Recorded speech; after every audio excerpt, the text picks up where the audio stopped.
If you're a first-time business buyer, this is the number one thing that you have to do if you want the seller to sign the LOI. It's show empathy. That's the most important thing. You have to build a relationship with the seller to where they actually feel like they can trust you as the new buyer of their business. Now, when I was looking for my first business to buy, I searched and spoke to over 300 owners. I sent out dozens of LOIs. I got 5 of them signed, and I ultimately closed on 2.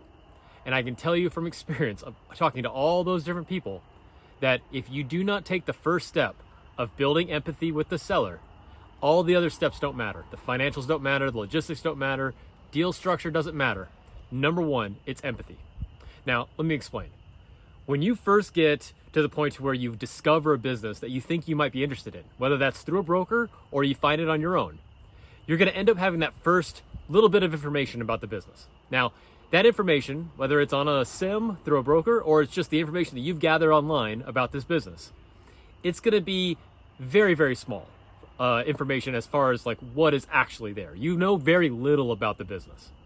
So when you finally set up that first phone call with the seller, you are not talking business. That is not your goal. Your goal is to be quiet. It is to listen to the seller talk. It is to ask questions, only a very few couple questions about the seller's business. Ask them, how did you get started? What made you want to start a plumbing company? What got you into HVAC? Is this something you've been in with your family for a long time? Those types of questions are really important. What are some of the struggles you've experienced? Tell me about the business. Man, if you just say, tell me about the business and ask them to tell you the history of the business, that's the whole conversation.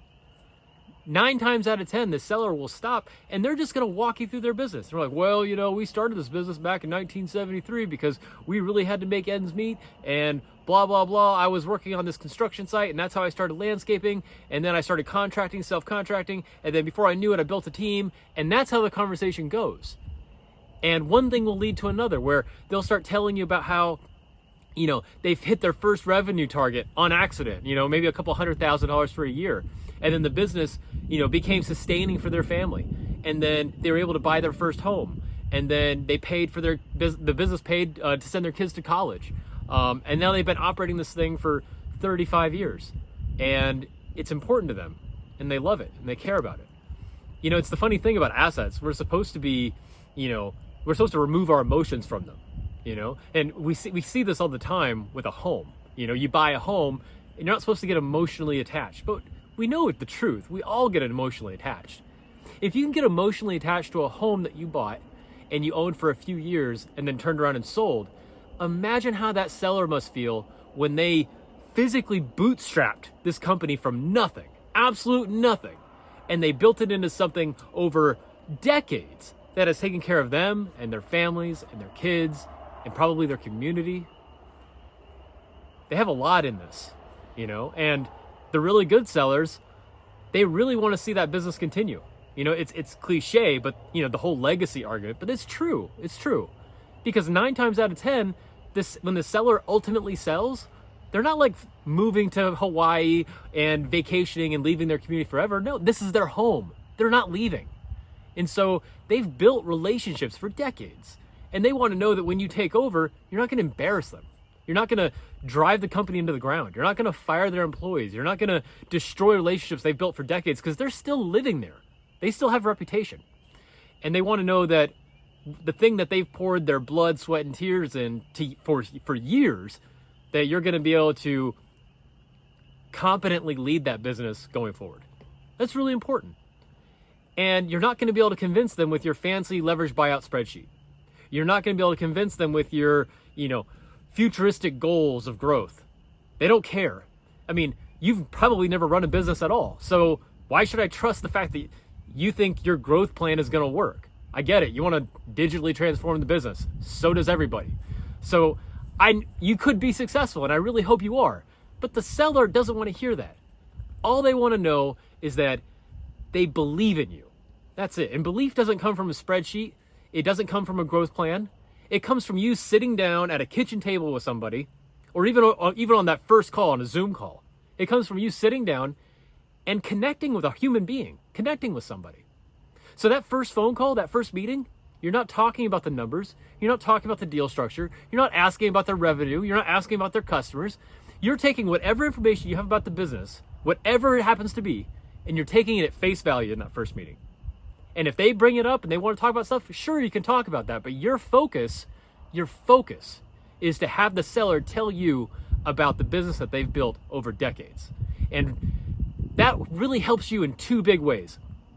First, psychologically, people like to talk about themselves. And when you let the seller talk about themselves and their business, especially if you stop talking and you let them talk about it, they're going to walk away from that meeting feeling like, man, this guy really gets me. Man, this girl really gets what we're doing here. And you've built relationship. That's your whole goal. Why would you try to interrupt that with your questions about your LBO spreadsheet? Just stop. The second thing is because you know so little about the business, this is not due diligence time. It's kind of like a first date.